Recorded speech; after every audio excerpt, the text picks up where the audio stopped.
What I do want to do is bring you the voice of the Ohio State Buckeyes. He knows this team better than anybody. His name is Paul Keels. He joins us now to talk about this huge season opener. First of all, thank you so much for being with us here on Daybreak Plus this morning.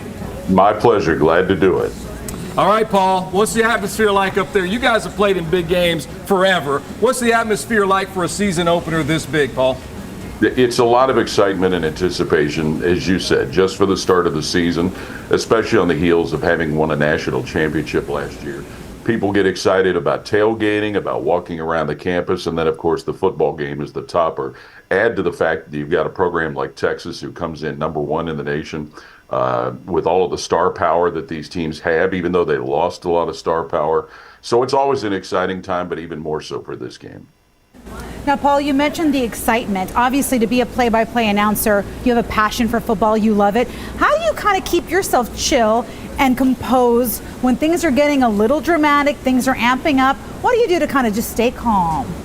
Well, and a good example of that was the play last year when Jack Sawyer picked up that fumble and ran down the end zone. You kind of look at it as work, and you think about the fact that, you know, the people that are listening want to know what's going on, what yard line the ball's on, who's playing, who's got the ball, things like that. So it's not like when you're sitting at home watching a game on your own sofa. There's a work component that helps keep a little bit of restraint to some of the excitement, but not all of it. There's still a lot of excitement that does come out. Paul, you've called games a long time.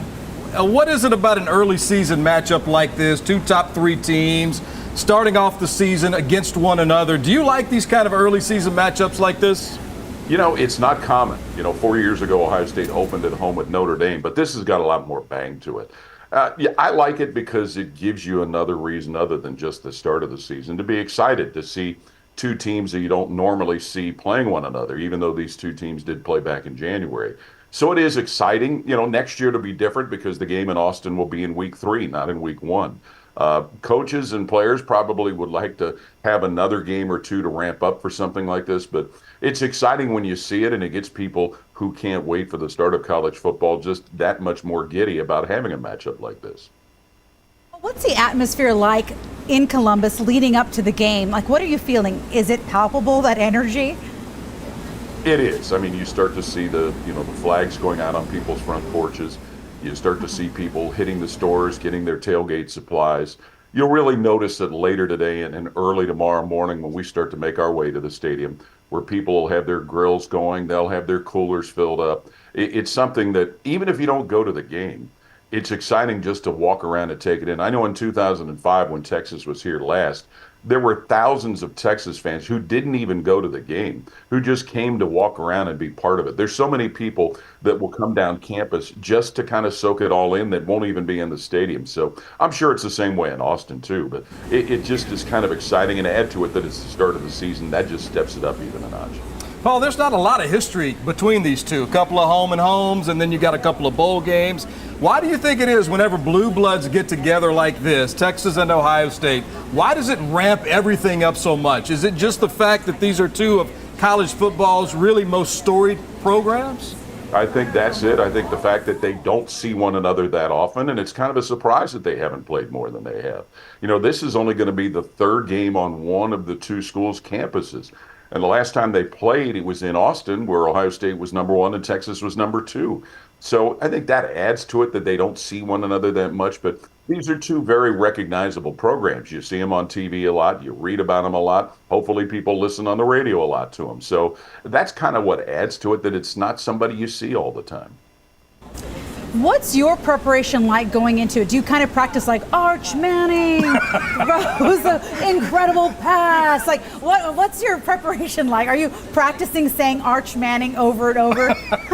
No, that's going to come pretty easy. It's mostly about just getting straight on what players will be playing, getting it too deep, even though both schools don't put out an official too deep. I've been fortunate enough to be able to exchange notes with Craig Way, the voice of the Longhorns, who I've known for almost 30 years.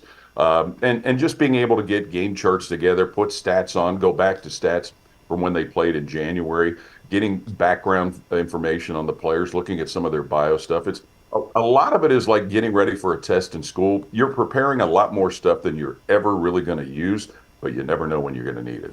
All right, Paul, a couple of X's and O's questions. We talked a little about Arch Manning, Julian saying the first-year quarterback for Ohio State. Some people think this is going to be kind of an offensive game. I don't think so. I think these two defenses are going to kind of set the tone tomorrow. What do you think is going to happen tomorrow?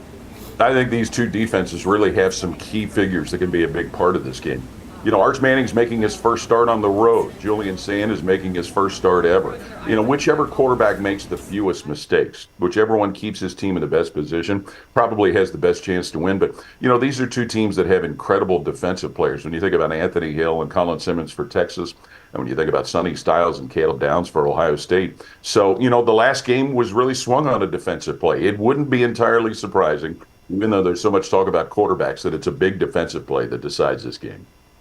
What's your prediction, final score? I don't do predictions. But I will tell you, I think when you look at the odds makers, what they're saying, I anticipate this being a very, very close game. And a good one. I think it's going to be exciting. Paul Keels, one of the best in the business, Ohio State voice of the Buckeyes. Paul, thank you so much, and best of luck on the call tomorrow. We can't wait to see how this one plays out. Best of luck with a great game tomorrow. He's got a My voice pleasure. like See you in butter. Austin next year. We can't wait. Paul Keels, the voice of the Buckeyes. Yeah.